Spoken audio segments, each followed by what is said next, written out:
Welcome to This Jungian Life. Three good friends and Jungian analysts, Lisa Marciano, Deborah Stewart, and Joseph Lee, invite you to join them for an intimate and honest conversation that brings a psychological perspective to important issues of the day. I'm Lisa Marciano, and I'm a Jungian analyst in Philadelphia. I'm Joseph Lee, and I'm a Jungian analyst in Virginia Beach, Virginia. I'm Deborah Stewart, a Jungian analyst on Cape Cod.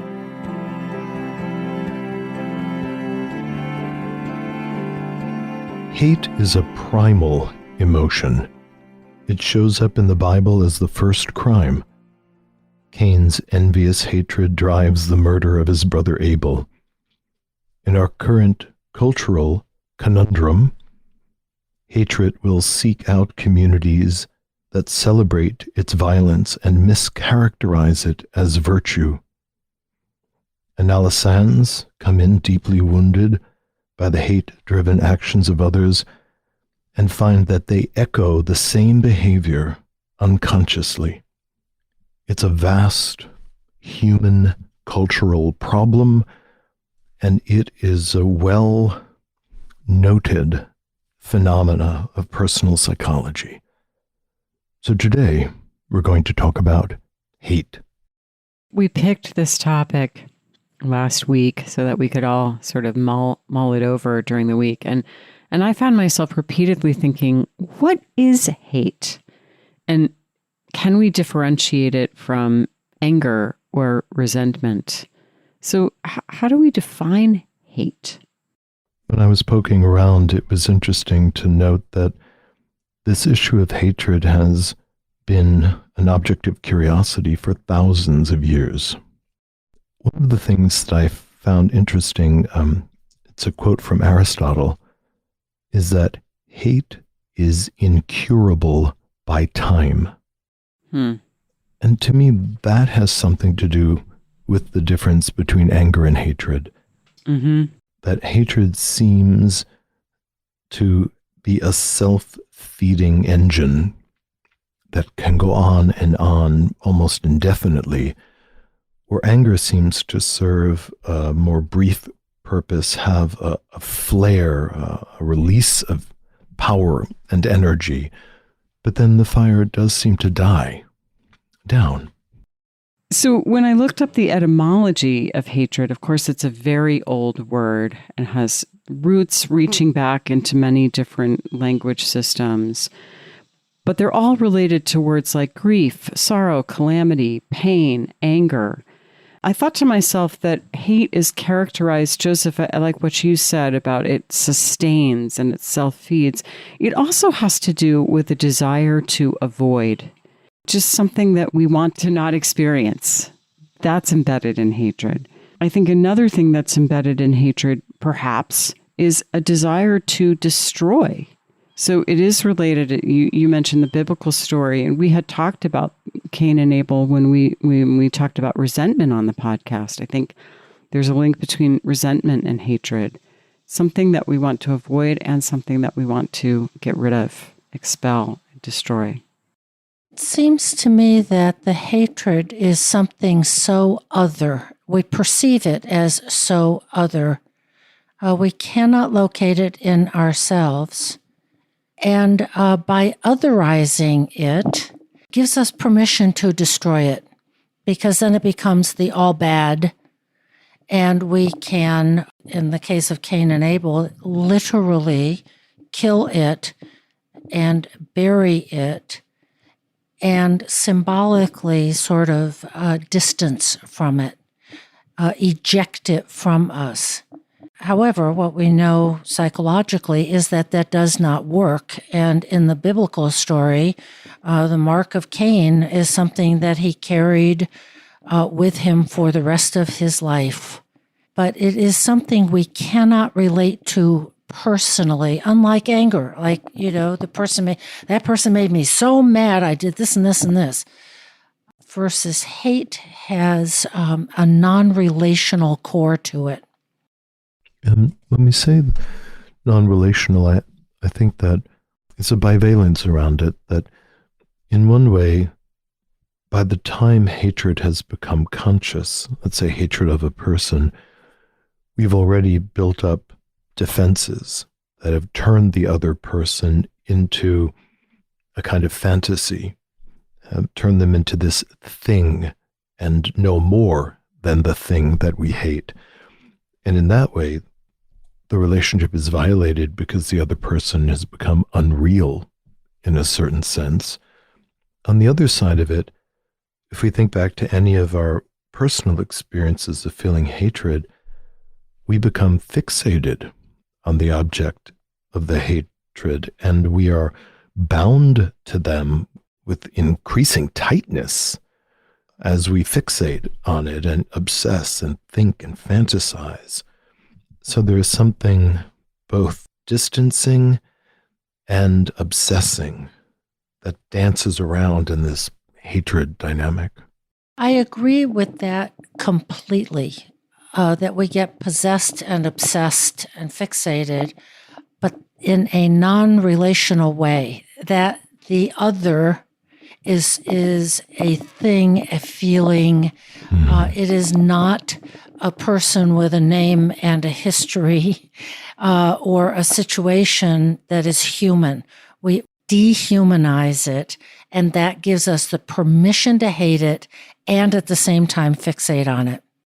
I want to lean into this because I wonder if there's a couple different flavors of hate. I'm thinking about the wonderful paper by Winnicott called Hate in the Countertransference. And part of what he talks about in that paper is how, well, he says, the mother hates the baby before the baby hates the mother, and before the baby can know his mother hates him.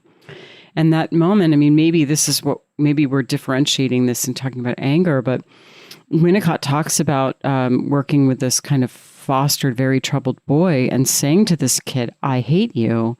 And he felt that that was very helpful to the kid. I remember I wrote about this in my book, actually, this time when my small child, my toddler, I don't know, he wanted something and I wouldn't give it to him or something. And he said, I hate you. And I said to him, well, right now I hate you too. Probably not really the finest parenting moment, but it sort of felt authentic in the moment. And of course so there's also this thing that I've read that makes a lot of sense to me, that actually hate, maybe in the sense that I'm using it, is about connection and attachment. And it is just sort of the other face of love. And actually the opposite of love is not really hate, but indifference. When you hate something, you care passionately about it. So, and I mean, maybe there's hot hate like I had that day with my son, and this more kind of cold hate or something that the two of you have been dipping into. But it seems to me that we're talking about experiences for which we use the same word, but that are profoundly different psychologically. Well, of course, we mean all kinds of things when we say we hate something. It can be, sort of a synonym for anger and for jealousy and rage. And it's very primal. I'm thinking about Melanie Klein and her whole idea about baby and its hatred and the bad breast, that an infant doesn't have all these gradations of feeling. So things are kind of good, meaning that the baby's needs are being met and the baby is pleased, satisfied. Or the baby is unhappy, and she hypothesized that the baby was feeling hate. So there is a kind of global and primal and undifferentiated quality to hate. It certainly is an experience where a big emotion overtakes ego capacity. I think that is worth repeating. A big emotion where the feeling overtakes ego capacity. We are really possessed in those moments. I'm sitting with this difference between anger and hatred and kind of rummaging through my internal attic. There seems something reasonable about anger, common, natural about it, where hate seems like a deeper, more damaging state of being. It seems like it has more of a fixed kind of quality, a deeper, sustained hostility, perhaps justified. You know, people often hate things, situations, people who have injured them and chronically re-injured them over and over again. But I feel like when one is in a state of hate, that the entire atmosphere of the psyche has been changed, where anger seems to have a particular target. I mean, I think this is really interesting territory, and we could sort of maybe get stuck talking about how many angels can dance on the head of a pin. And I don't want to do that, but I find myself fascinated by what you said, and I maybe want to just take a couple swings at it. First of all, I wonder if it has something to do with the nature of our defenses, if you will, and that when we're really doing a lot of projection, that's when we're in the territory of hate. I mean, a lot of times when we're angry at someone, we're projecting something on them as well. But again, it's this more kind of sustained, kind of projective, unconscious, obviously, action that creates almost a kind of fixed psychic state. And I also want to say, Joseph, that you're talking about kind of being in the realm of hate and how that can sort of change a whole person. You know, I think that's a really valid thing to bring up. Some people are kind of constantly in a state of hating, and it's a very difficult kind of poisonous atmosphere to live in or be around. Yeah. And it reminds me a little bit of, we've talked about resentment before, and there's this philosopher who talks about ressentiment. And one of our colleagues has written this really nice paper. It's like where resentment becomes a characterological state. Mm-hmm. It becomes part of a person's character. And this is our colleague, John White. Maybe we need to have him on the podcast to talk about ressentiment. But I wonder if we're in that arena, Joseph. What do you think?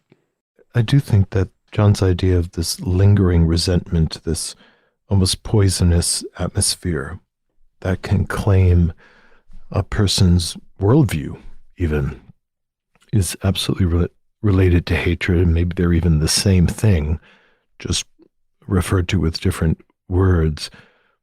But I know in my own experience, when I've been in periods of hatred, my whole body feels bad.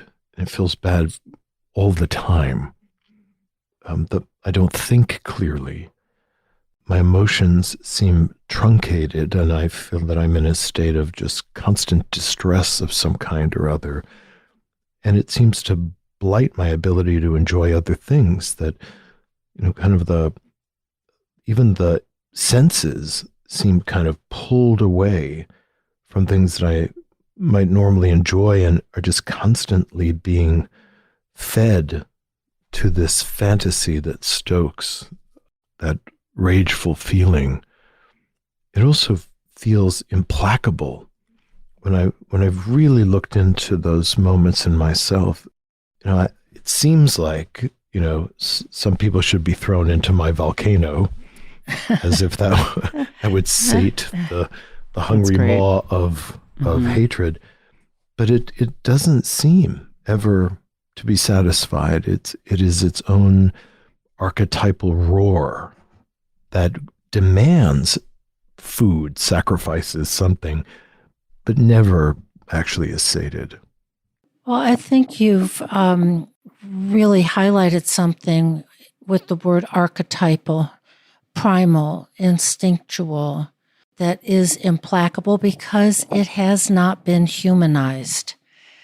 To go back to Melanie Klein, and every baby's developmental course, is that we humanize the baby's hatred and rage and upset. And by the time they're learning to start to walk and talk and so on, we say, come on now, use your words. Oh, you're really mad. You're very angry. And so we are humanizing this primal archetypal state. into a feeling that, as you said before, is a sort of a fire, but it flares and it can diminish. And so we've brought it down to a human realm. And what I'm also thinking is that hatred and hostility gives us permission, in quotes, for violence, that we can think terrible thoughts about the other. We do want to throw them into the volcano. There is an urge to destroy, and we see it in something as everyday that's in the press all the time, like bullying. That is a form of violence that is justified, quote unquote, through the hatred and that implacable state toward another kid. After all, just a kid at school. So in this realm, as both of you have brushed against, of projection, it starts with a kind of internal experience in the one who hates, where a tremendous act of violence within the psyche has occurred to split off something which has become, or one has come to believe, is dangerous, disgusting, unacceptable, reprehensible. So Donald Kalschat, who was on our last session episode, we had a wonderful talk with him, in his book on the inner world of trauma, really talks about dissociation, or the cutting away of parts of ourselves, as an act of enormous violence. It's not that parts of us just float away into a little sleepy state and we discover them in midlife, but there is a ferocity inside of the psyche that says, thou shalt not. And this axe comes down. And in that violence of thou shalt not is carried when it is projected into the other person. Now, if we remember, projection, by the way, is a totally unconscious process. We don't choose it. That the psyche does it as a primitive coping mechanism. So we see kids in school that are being bullied, and something about their psyche makes them vulnerable to having the hater cut off parts of themselves and push it into this kid that has some form of vulnerability. Maybe they're passive or unusually passive at their particular age or in the school culture that they're in. So people get to violently cut off their own feelings of helplessness and shove it into a kid that's a little bit soft or quiet. And the violence with which they cut it off inside of themselves is commensurate to the amount of ferocity that they use to go after and punish the kid in whom the helplessness has been pushed. Yeah, so in some sense, all hatred is self-hatred. It is. It's reflective of that. I think conversely, as we become kinder to ourselves about our unappealing aspects, that we are commensurately kinder to people who seem to evidence them. I'm really interested in and resonating to what you said, Lisa, about all hatred is self-hatred. And you've said it too, Joseph, that we have to cut off a part of ourselves. And we call it dissociation, which seems like, well, I kind of blanked out or distanced or kind of forgot that part. But it is a violent internal act to cut off a part of ourselves and then project it into someone else. So if we really take that up and take it seriously, hatred is a terrible act of self-harm. It can affect others, of course, as well. But what is the hater doing to himself or herself to so diminish his or her very being?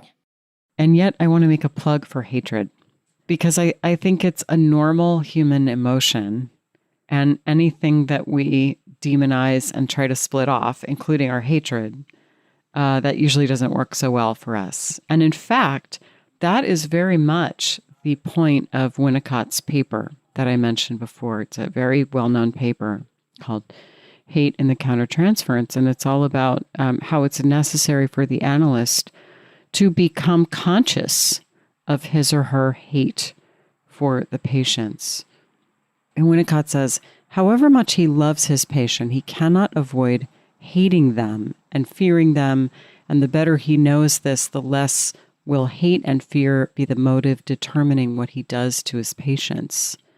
So Winnicott is really kind of making a plea to become conscious of it, be aware that you hate. And, I can say that for me as a recovering nice person, it has been very difficult for me to get in touch with places that I don't like the people that I work with. And, I can look back at some of the cases that I would say were failed cases. And in just about every instance, it's because there was maybe something I was feeling that I didn't let into the room, or perhaps let into the room in the wrong way, but mostly just kept it out of the room.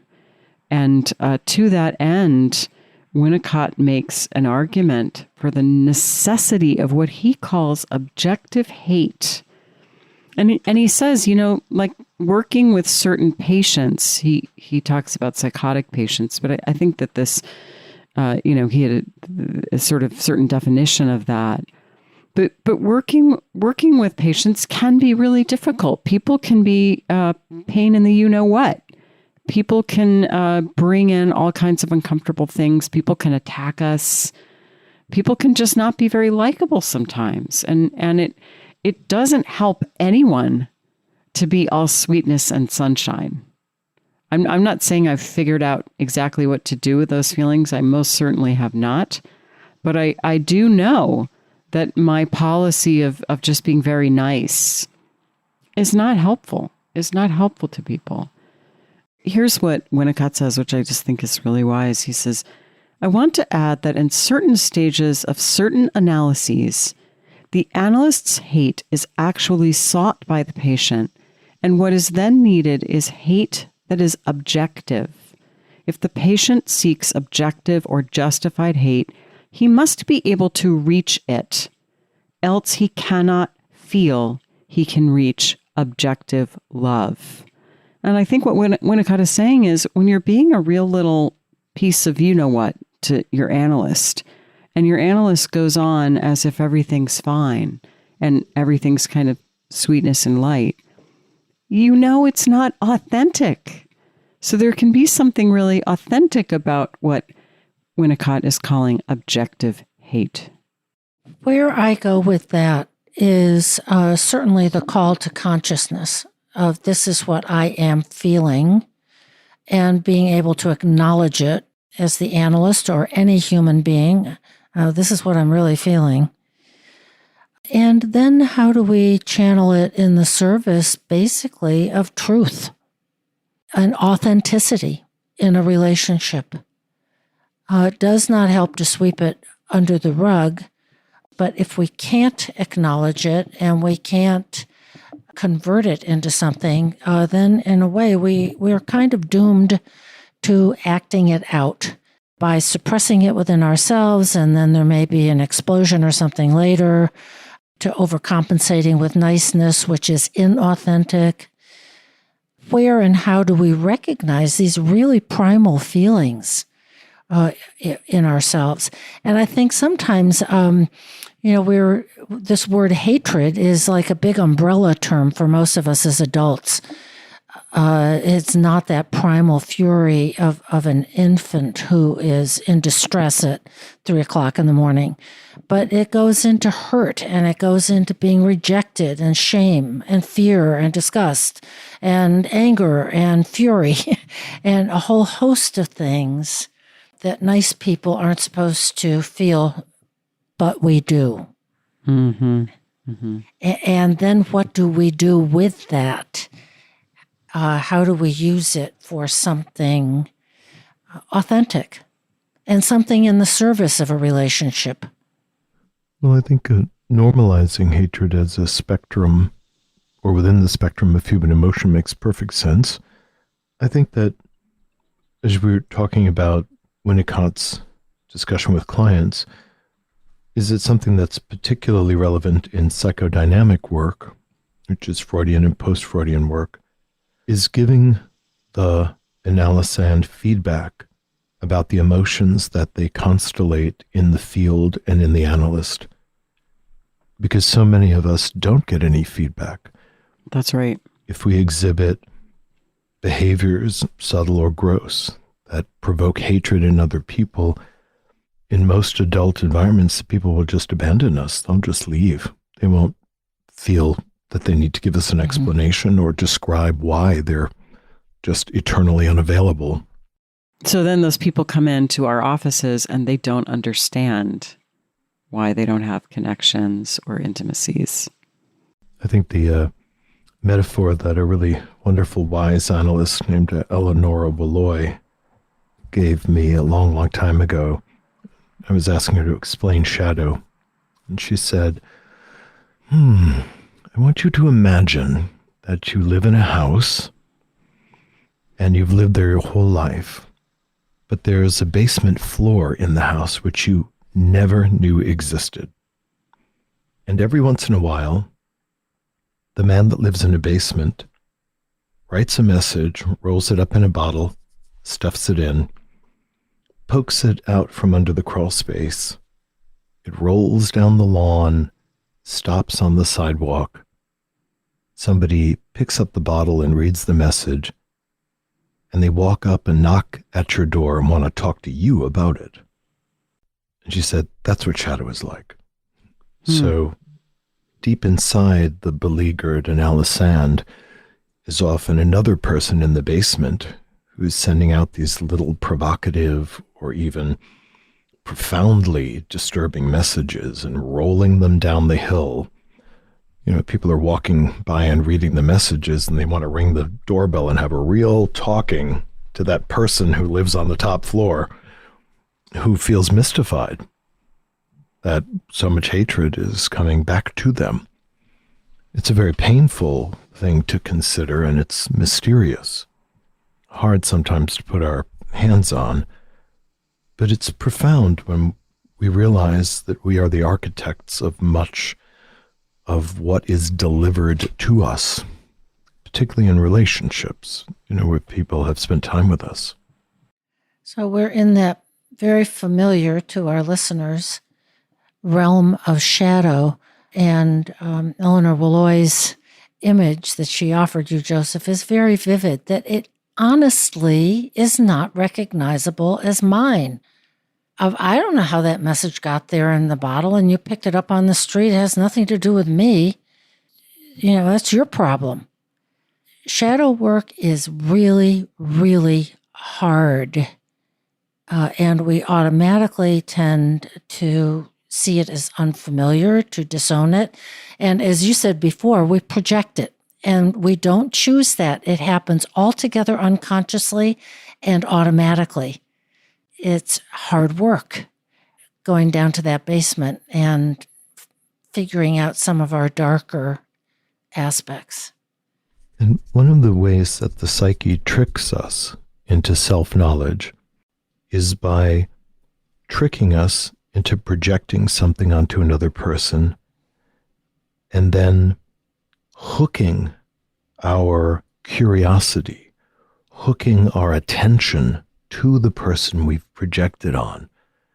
So particularly when the manifestation is hate, it's as if something has been split off in us, which we no longer are aware of.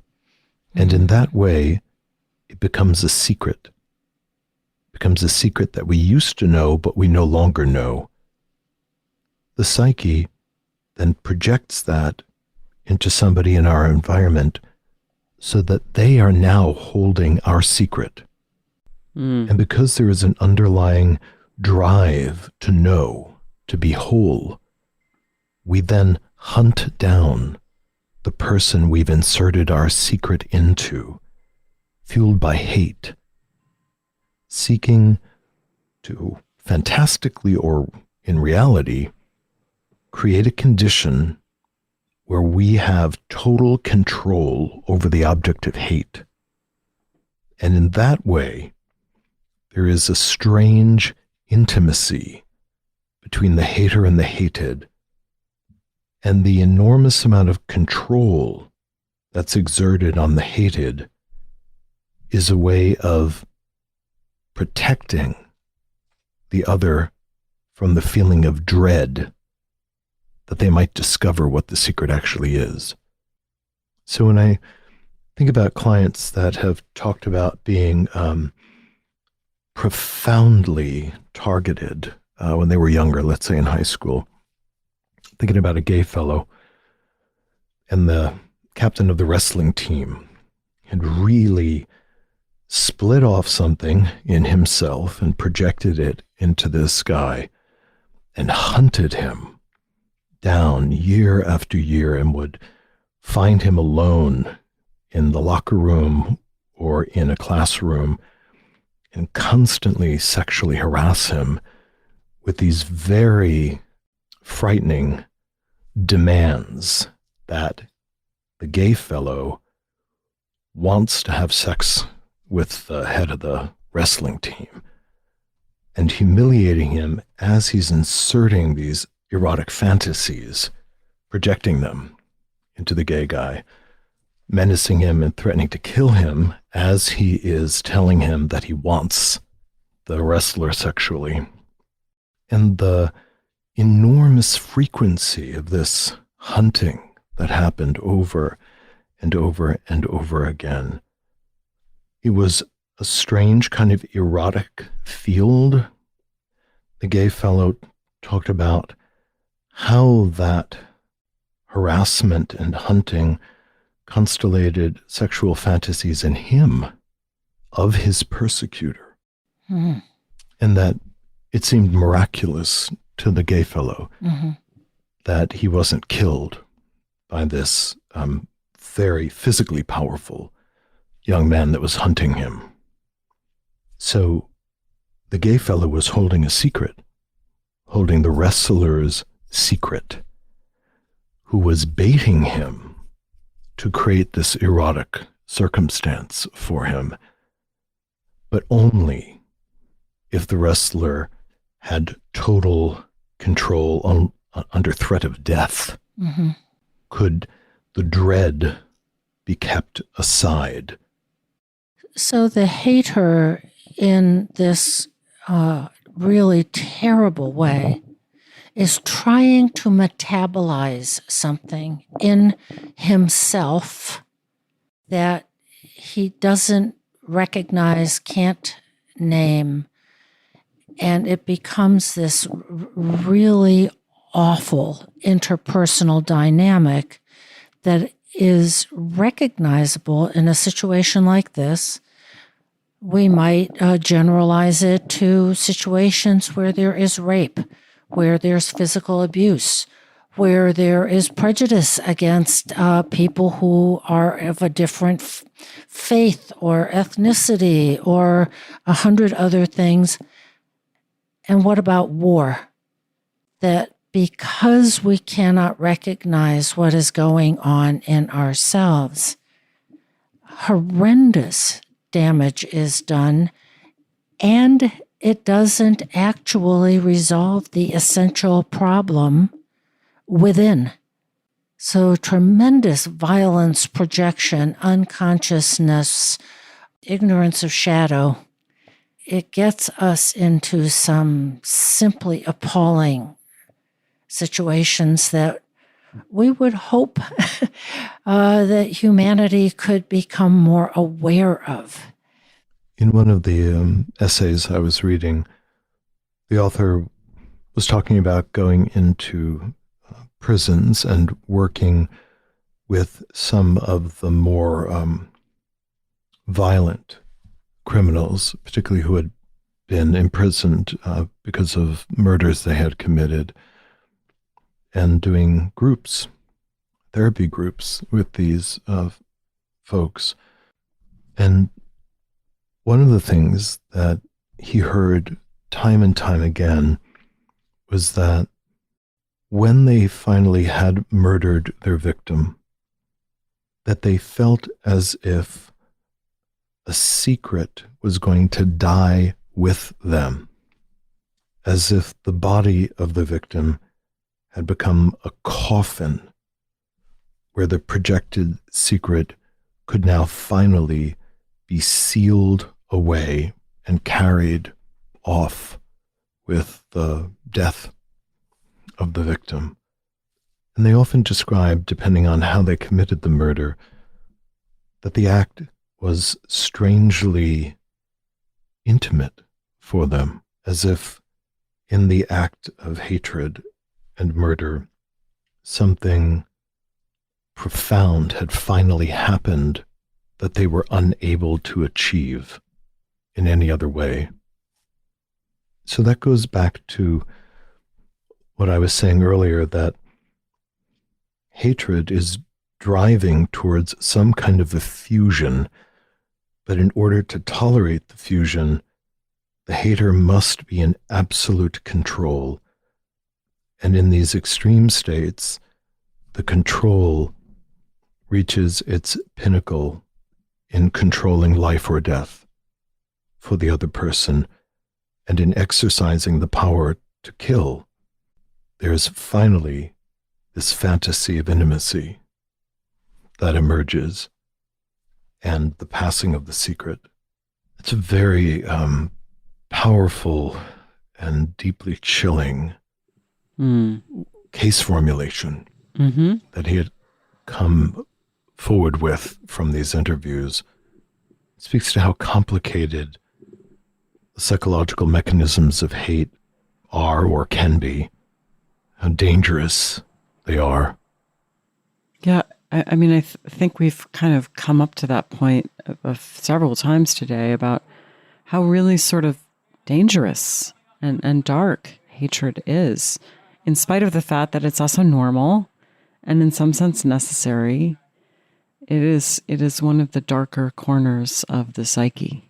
And I think as you were saying, Deb, when you were bringing up war, which is what triggered that memory of what I had read, the way that, for instance, the Russian government, or those who were making these decisions, setting these war in motion, that the Ukrainian people would have to have been transformed into some kind of a one-dimensional symbol that then carries some kind of cut-off content that then justifies the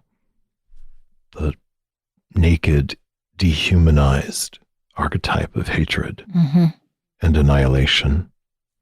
Well, we know from all kinds of history that in order to make war against a country, against a people, against an ethnic group, a religious group, it is essential to convert them, human beings, into symbols of badness, which then, that whole dynamic that you just articulated gets carried out, that we are then killing off something bad out there to protect the secret that exists within us. But we have to be able to justify it, we have to be able to dissociate it, and we have to be able to project it onto others in order to fuel a capacity in human beings to fire artillery, rockets, drones, and be able to deny the carnage and the tragic loss and destruction that we're wreaking upon an other. We have to cultivate hatred. And, there was a goddess of hatred in the Greek pantheon, Areta, which is an alternate name for Eris, who is sometimes thought of as the goddess of discord. So it's universal, it's archetypal, it's in all of us, is this capacity for hate. I find myself also leaning into the complicated dynamic in war, for instance, where those in political power generate this horrifying fantasy that justifies war, then those who are sent to enact the dictates to go to war are not necessarily experiencing that same split. Then we're in the realm of moral injury.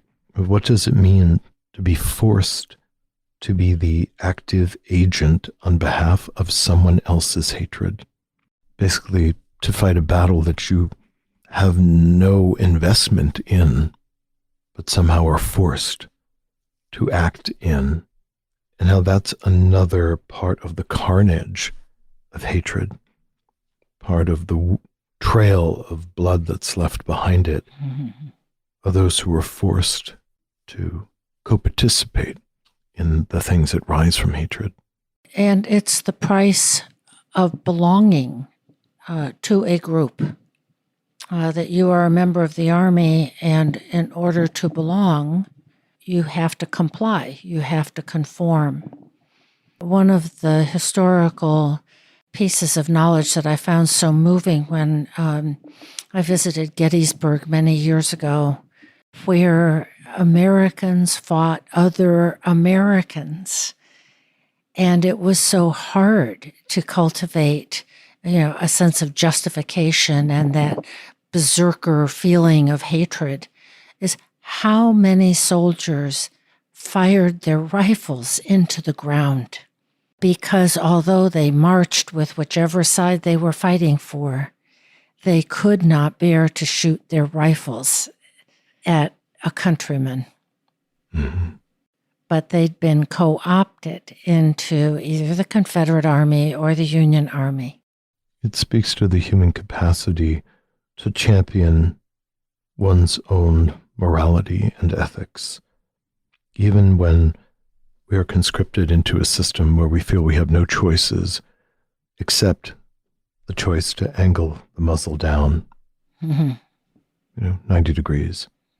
That in that last moment, the human dignity in being able to make that decision, because it's your finger on that trigger, and not whoever is forcing the situation. I think we all know the power of coercion, of belonging to a certain group, family loyalties to country, to all kinds of beliefs and values, and that many of us have learned that the other, whoever that might be, is worthy of our disdain, our contempt, our hatred. And it's up to us, as you were talking about earlier, Lisa, can we become conscious of that? And then can we use it? Can we use it in the service of honesty, relationship, humanization, and our own growth and development of, wow, that really does exist in me. And I will find a way to have a relationship with that part of my own shadow. I think that we've talked today about kind of acting out hatred, getting conscious of hatred. There's one other expression of hatred, I think, that comes up all the time that we maybe haven't touched on. And that's when we're very unconscious of our hatred and it comes out disguised maybe as care or concern. And I'm thinking of many places in the culture right now where, I do believe that there is kind of widespread hatred of women. And that is coming up in many places in the culture now. Again, put forward as a concern for women or perhaps a concern for other people.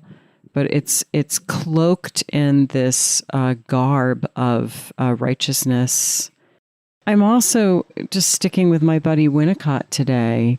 He made this, I think, incredibly astute observation. Of course, he was writing, back in 1947 about psychiatry. Then would often treat people with electric convulsive therapy or lobotomies. Now, we still use electric convulsive therapy, although it's somewhat controversial, but lobotomies have really been proven to be a sham therapy. And of course, they did a ton of damage.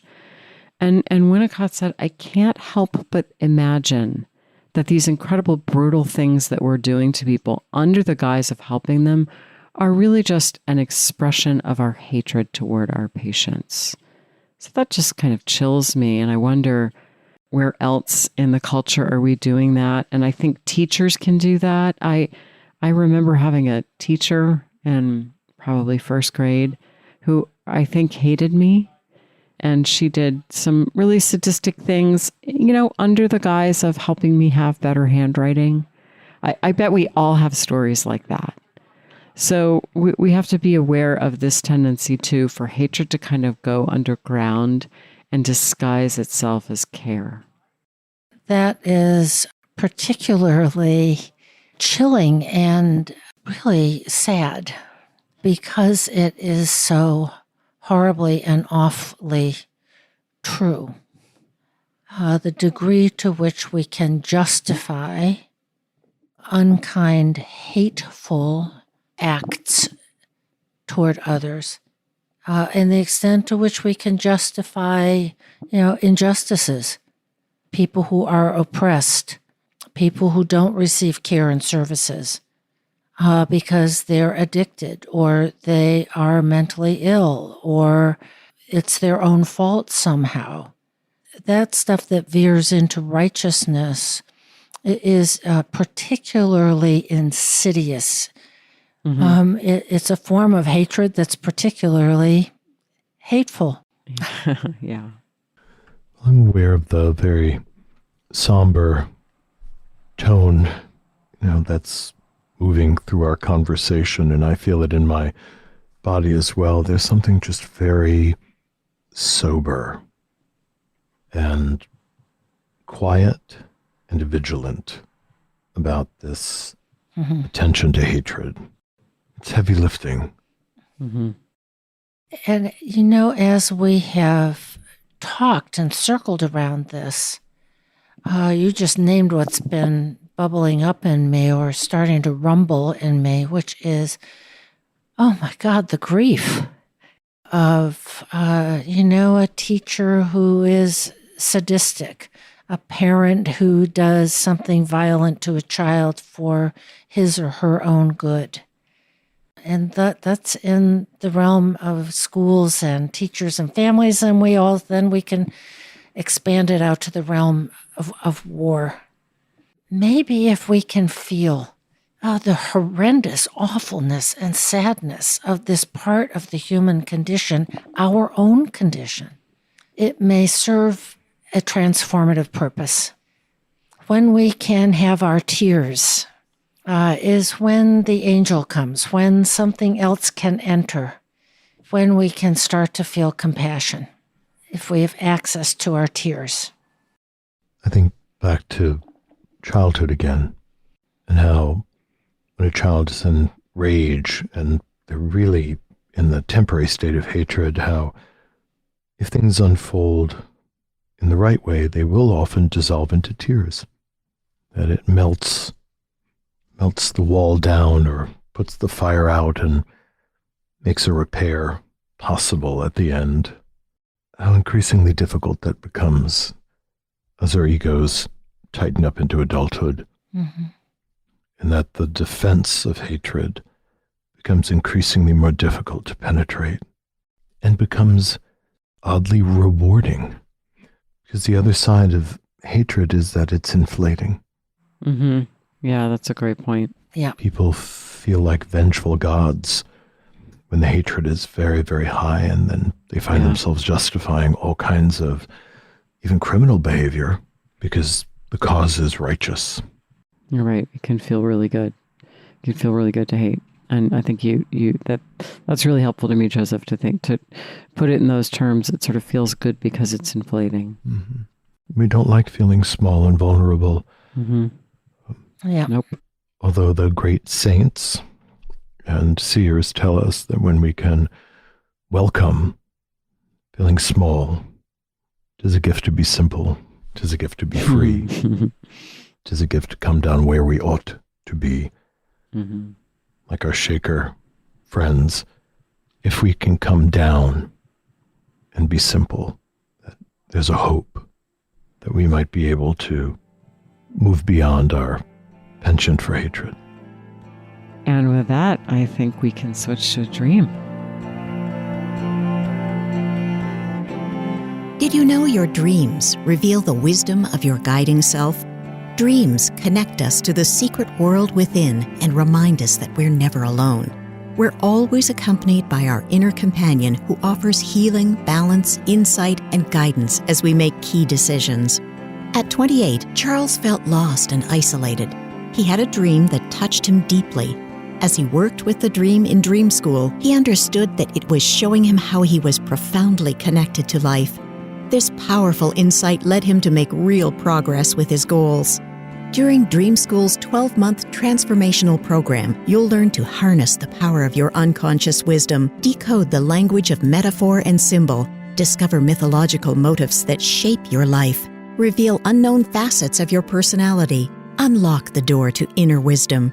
To enroll, just go to interpretmydream.net and sign up today to gain immediate access to the first 3 Dream School modules. Your best life awaits you at Dream School, and we can't wait to see you there.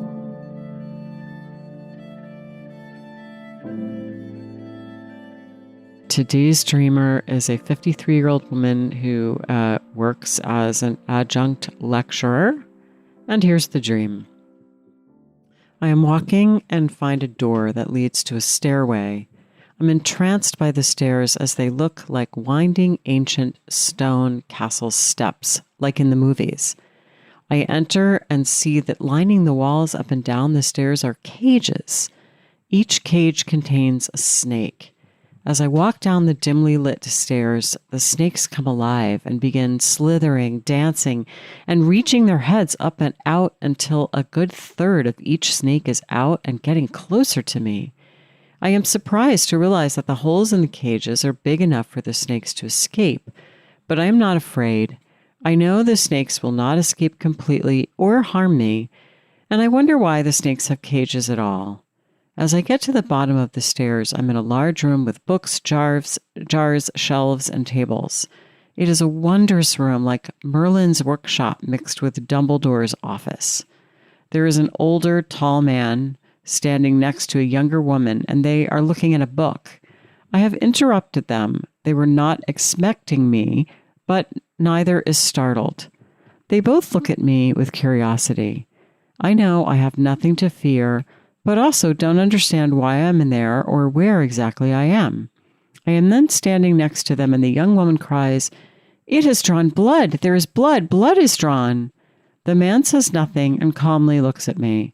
I raise my hand and see a few drops of blood on my palm and know that I have been pricked by a needle. I didn't feel the prick, and it does not hurt. I am surprised to see the blood. I suddenly know that the young woman is excited, as the blood indicates that it's her time to move on to the next level and that I am to take her place as this man's apprentice.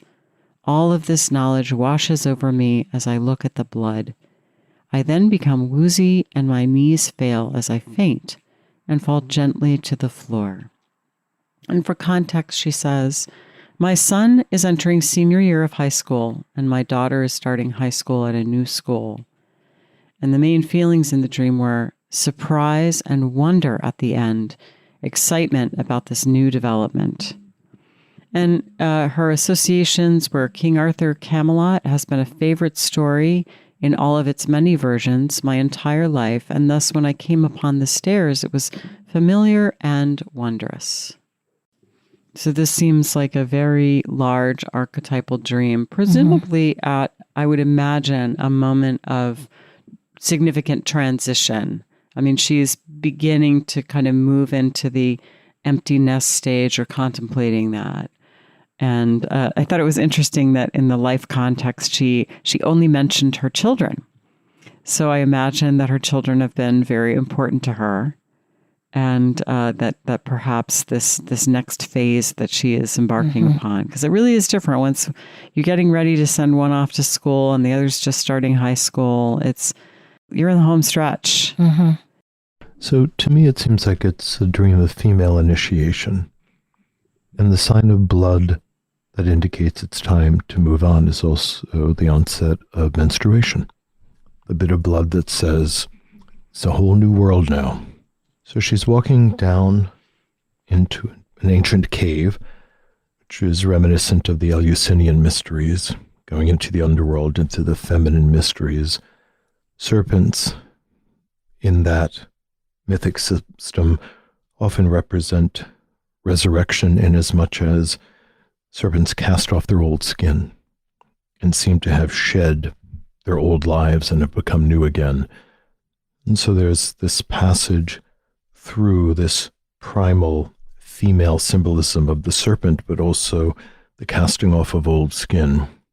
She comes down into this, perhaps an alchemical laboratory of some kind, and we might imagine the wise old man, which I think of more as a father figure, and the young woman, and something happens there that demonstrates first blood. Now, some aspect of her feminine is preparing to move on maturationally, but the ego believes, at least in that moment, that now she is going to take up the position of the acolyte. Yeah. Which I feel ambivalent about, actually. I have mixed feelings around it. Is it a submission to some archetypal father figure, or submission to some new version of the animus? Often in its third iteration, the animus can become a kind of wisdom figure, but it's not clear here exactly that we know enough about him. Mm-hmm. But the feeling that she and this figure are now trapped under the earth until fate sends the replacement down could suggest the onset of a creative depression, being brought into the underworld and kept there while the libido is redistributed in some unprecedented way. A different part of her gets to go to the surface. We're also in that world of Demeter and Persephone. One part of the feminine is going to be able to return to the surface. Another part of the feminine is now underground. Demeter, Persephone, or Inanna and Ereshkigal, because it's almost like the woman who's been trapped underground has needed a replacement, which is what happens in that Sumerian myth. I'm so aware of this initiation and the feminine mysteries of the Eleusinian rites, underground, in the dark, and a descent. And that's in the Persephone Demeter myth and in Ereshkigal. Inanna and Ereshkigal, yeah. And so I'm linking that, Joseph, to what you said about a creative depression and the fact that blood has to be drawn. But this time it's from her hand, which is often a symbol of our agency. We give people a hand. Somebody had a hand in it. Hands on. Hand it over. All of those things that represent agency and doing. And that there's a wound that she doesn't know how it occurred, and it doesn't hurt.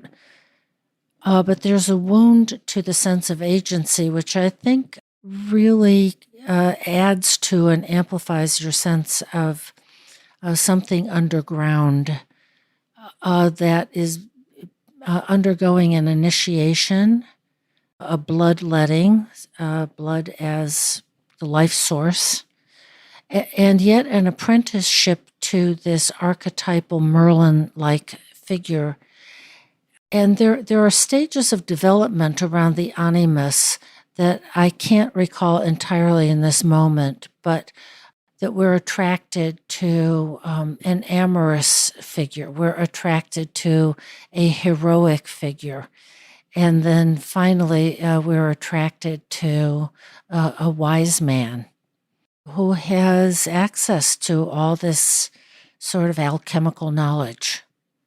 But she'll have to serve her time there as his apprentice and acolyte. And there's a loss in that too, a real loss of agency.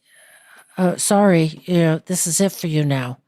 And she faints. She faints. Yeah, that's right. That's right. She goes unconscious. So I had a couple of thoughts, Joseph. I too really appreciate what you were saying about the the feminine initiation. It reminds me, even the language that her finger was pricked. First of all, it's so interesting that it was pricked by a needle and not a snake's fang or something else. You know, it's like sort of there's this mysterious needle that comes out of nowhere. But it reminds me of that moment in Sleeping Beauty, where she pricks her finger on a spindle and then falls asleep. So we're also in a kind of Sleeping Beauty place here.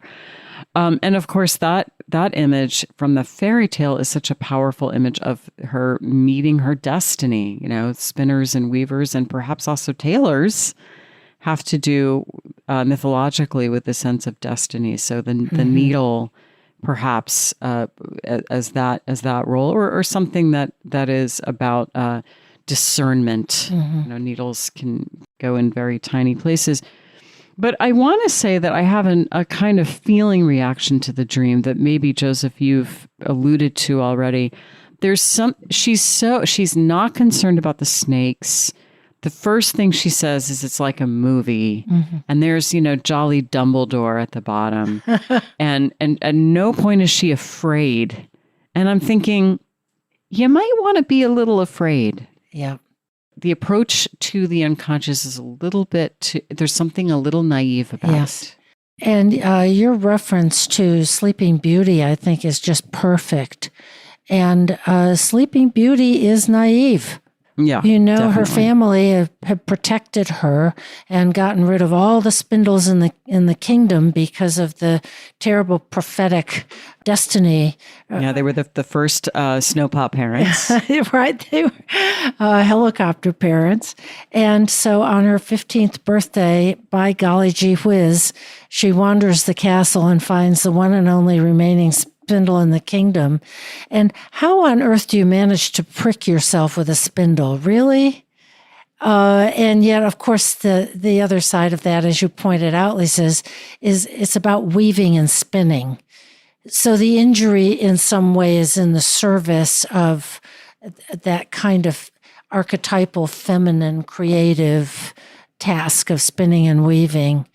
And that's right. Down the steps she goes and snakes, and that's okay. And everything is kind of magical and mythical, and she gets pricked. Robertson Davies has this quote that I just love. One always learns one's mystery at the price of one's innocence. So this may be in the territory of the dream. Well, that also is a very sweet way of talking about what we were saying around hatred, that the hated are holding a secret that's been projected into them, and that one has to give up one's naivete in order to discover the secret that we don't want to know.